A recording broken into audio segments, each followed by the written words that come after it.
Well, if you watched the Super Bowl the other night, of course, part of the experience, the advertisements, always something to kind of check out and talk about with your friends.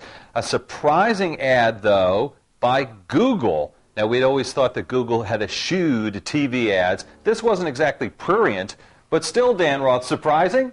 Very surprising. Surprising you could work both those words into one sentence. Prurient and eschewed, yeah, they're hard to say. They are very hard to say. Good. It was surprising. Google has always shied away from doing anything big in public like this, and Eric Schmidt had tweeted the fact that someone at his company said hell has frozen over, the idea that Google would actually show up on national TV with an ad. But it was a nice ad. It was very clear that Google was trying to establish themselves as a major brand. I think we haven't seen them do something like this before. And of course, it is a consumer company after all, so advertising is something they may have to think about doing. You're seeing more ads by Google, magazine ads, and they had talked about not doing that kind of thing, but they do have a consumer face, so it makes sense.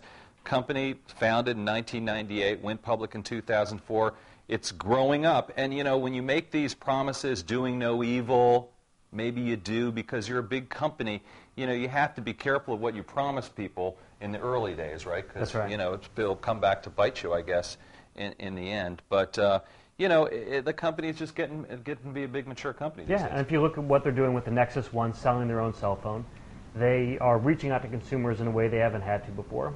It makes sense to start doing some branding ads, and I think probably they look at what Apple's done and is doing, and they look at Microsoft, and these are major companies that are competing with Google all the time, and they're on TV as well. Right, and speaking of Apple, no love lost between Apple and Google. Those two companies used to be allies sort of against Microsoft, but increasingly the talk out of Cupertino is that Google is the next Microsoft. In other words, the people at Apple suggesting maybe that Microsoft is irrelevant and Google is becoming irrelevant. Of course, that's the kind of competitive talk you expect from Silicon Valley.